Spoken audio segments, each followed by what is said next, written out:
सुप्रभात विद्यार्थियों। आज हम आपके हिंदी पाठ पुस्तक से पाठ 5 चिट्ठियों की अनूठी दुनिया पाठ पढ़ेंगे, जिसके लेखक हैं अरविंद कुमार सिंह। विद्यार्थियों, इस पाठ में अरविंद कुमार सिंह ने चिट्ठियों की अनूठी दुनिया के बारे में बताया है कि कैसे भले ही अभी के युग में संचार साधनों में दिन प्रतिदिन वृद्धि हो रहा है, लेकिन चिट्ठियों की दुनिया जो है वो निराली ही है। जैसे फैक्स, SMS, दूरभाष, ईमेल कितना भी अपना रंग जमा ले, लेकिन चिट्ठियाँ सर्वश्रेष्ठ ही रहेंगी। तो चलिए हम पाठ शुरू करते हैं। पत्रों की दुनिया भी अजीबोगरीब है और उसकी उपयोगिता हमेशा ही बनी रही है। पत्र जो काम कर सकते हैं वह संचार का आधुनिकतम साधन नहीं कर सकता। पत्र जैसा संतोष फ़ोन या SMS का संदेश कहाँ दे सकता है। पत्र एक नया सिलसिला शुरू करते हैं और राजनीति, साहित्य तथा कला के क्षेत्रों में तमाम विवाद और नई घटनाओं की जड़ भी पत्र ही होते हैं। दुनिया का तमाम साहित्य पत्रों पर केंद्रित है और मानव सभ्यता के विकास में इन पत्रों ने अनूठी भूमिका निभाई है। पत्रों का भाव सब जगह एक सा है। यहाँ पे लेखक बता रहे हैं, इन वाक्यों में जो है लेखक पत्रों की उपयोगिता के बारे में बता रहे हैं कि पत्रों की उपयोगिता कैसी है, शुरू से ही है। मानव सभ्यता के विकास में पत्रों ने विशेष भूमिका जो है शुरू से ही निभाई हुई है। कैसे? जैसे पत्रों का महत्व आधुनिक संचार साधन में SMS द्वारा, दूरभाष या ईमेल आदि से कम नहीं हो सकता है। राजनीति, साहित्य तथा कला के क्षेत्र में पत्रों का अत्यधिक महत्व है, क्योंकि वे लिखित प्रमाणों पर कार्य करते हैं। पत्र जो है हम लिखित रूप में देते हैं ना, तो मानव सभ्यता के विकास में पत्रों का महत्व क्या रहा है? बहुत योगदान रहा है उन पत्रों का मानव सभ्यता के विकास में, है ना। क्योंकि पत्र मनुष्य के लिए संदेश व प्रेरक दोनों रूप में कार्य करते हैं। किसी को प्रेरणा दे सकते हैं, है ना, या किसी को हम संदेश किसके द्वारा भेजते थे? पत्र के द्वारा। आगे लेखक बता रहे हैं कि भले ही पत्र का उसका नाम अलग अलग हो, पत्र को उर्दू में खत, संस्कृत में पत्र, कन्नड़ में कागद, तेलुगु में उत्तरम, जाबू और लेख तथा तमिल में कडिद कहा जाता है। पत्र यादों को सहेज कर रखते हैं। इसमें किसी को कोई संदेह नहीं है। हर एक की अपनी पत्र लेखन कला है। यहाँ पे पत्रों के नाम के बारे में बताया है कि पत्र के विभिन्न नाम हैं, कई नाम हैं पत्र के। जैसे पत्र को उर्दू में खत कहते हैं, संस्कृत में पत्र कहते हैं, कन्नड़ में कागद, तेलुगु में उत्तरम, जाबू और लेख तथा तमिल में कडिक कहा जाता है ना।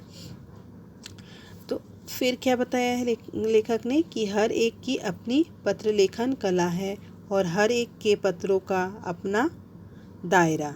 दुनिया भर से रोज करोड़ों पत्र एक दूसरे को तलाशते तमाम ठिकानों तक पहुंचते हैं। भारत में ही रोज 4.5 करोड़ चिट्ठियां डाक में डाली जाती है, जो साबित करती है कि पत्र कितनी अहमियत रखते हैं। यहाँ पे दुनिया भर में पत्रों के महत्व के बारे में इन वाक्यों में लेखक बता रहे हैं कि दुनिया भर में क्या होता है, प्रतिदिन जो है करोड़ों पत्र एक स्थान से दूसरे स्थान पर पहुंचते हैं। केवल भारत में कितने करोड़ हैं? 4.5 करोड़ चिट्ठियां डलती है। पत्र यादों को क्या करते हैं? सहेज कर रख देते हैं, है ना। पत्र हमेशा यादों को सहेज कर रखते हैं। ये मनुष्य के लिए क्या है? एक आधारभूत प्रमाण है। पत्र को हम कभी भी कहीं पर भी प्रमाण के रूप में दिखा सकते हैं। इसलिए मनुष्य के जीवन में क्या कहा है कि पत्र की बहुत अहमियत है। पंडित जवाहरलाल नेहरू ने सन 1953 में सही ही कहा था कि हजारों सालों तक संचार का साधन केवल हरकारे या फिर तेज घोड़े रहे हैं। उसके बाद पहिए आए, पर रेलवे और तार से भी भारी बदलाव आया। तार ने रेलों से भी तेज गति से संवाद पहुंचाने का सिलसिला शुरू किया। अब टेलीफोन, वायरलेस और आगे रेडार दुनिया बदल रहा है। यहाँ पे जवाहरलाल नेहरू के मत के बारे में कहा है कि उन्होंने क्या मत दिया था 1953 में। तो 1953 में जवाहरलाल नेहरू ने अपने विचार में क्या कहा था कि संचार साधनों में कई वर्षों तक मनुष्य जो है भाग भाग कर क्या करता था, डाक इधर से उधर पहुंचाता था, है ना। तो जिसको हम क्या कहते थे, हरकारे कहते थे। फिर घोड़े के द्वारा भी पहुंचाया जाता था। फिर घोड़े के बाद मन क्या हुआ, पहिए के द्वारा पहुंचाया जाने लगा, है ना। लेकिन रेलवे व तार के आने से क्या हुआ, अधिक बदलाव आया।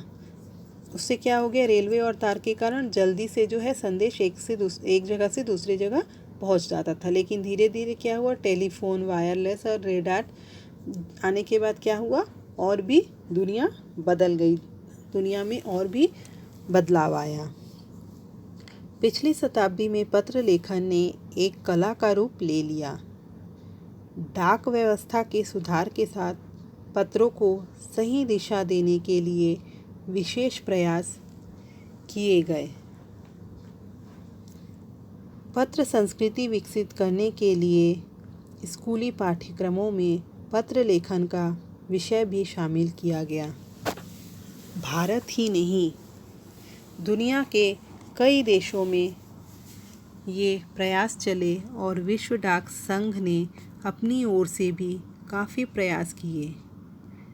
विश्व डाक संघ की ओर से 16 वर्ष से कम आयु वर्ग के बच्चों के लिए पत्र लेखन प्रतियोगिताएं आयोजित करने का सिलसिला सन 1972 से शुरू किया गया। यहाँ पे क्या बता रहे हैं लेखक कि जो पत्र है, पत्र की जो दुनिया, भारत में पत्र की संस्कृति विकसित होने के बाद क्या हो गया था, स्कूल के पाठ्यक्रम में जो है पत्र लेखन को स्थान दिया गया था, है ना। और विश्व डाक संघ ने क्या किया था, 16 वर्ष से जो कम आयु के बच्चे हैं उनके लिए पत्र लेखन की प्रतियोगिता आयोजित किए थे वे, है ना। जिससे क्या हो सकता है कि बच्चों को जो है पत्रों से बच्चे जो है परिचित हो सकें और उसमें क्या हो, कला का भरपूर प्रयोग कर सकें वो पत्र के द्वारा। इस कारण उनके द्वारा, विश्व डाक संघ के द्वारा पाठ्यक्रम में क्या शामिल किया गया था, पत्र लेखन, और बच्चों के लिए पत्र लेखन प्रतियोगिता आयोजित की गई थी। क्यों? क्योंकि फैक्स, ईमेल, टेलीफोन व मोबाइल ने क्या किया था, पत्र व्यवहार को काफ़ी हद तक प्रभावित किया था, है ना। जब से ईमेल, फैक्स ये सब शुरू हुआ था, तब से क्या हुआ था, पत्र लिखना थोड़ा कम हो गया था। तो इस कारण जो है विश्व डाक संघ के द्वारा ये प्रयास किए गए थे ताकि पत्र का व्यवहार, जो पत्र की अहमियत को जो है लोग समझ सकें। यह सही है कि खास तौर पर बड़े शहरों और महानगरों में संचार साधनों के तेज विकास तथा अन्य कारणों से पत्रों की आवाजाही प्रभावित हुई, पर देहाती दुनिया आज भी चिट्ठियों से ही चल रही है। फैक्स, ईमेल, टेलीफोन व मोबाइल ने चिट्ठियों की तेज़ी को रोका है, पर व्यापारिक डाक की संख्या लगातार बढ़ रही है। यहाँ पे लेखक जो हैं क्या बता रहे हैं कि शहरों और महानगरों में क्या हो गया, तेज विकास हुआ। इस कारण क्या हुआ, पत्रों की आवाजाही थोड़ी सी प्रभावित हुई है, कम हो गई है। लेकिन जो देहाती दुनिया है वहाँ पे अभी भी जो है चिट्ठियाँ ही चल रही हैं।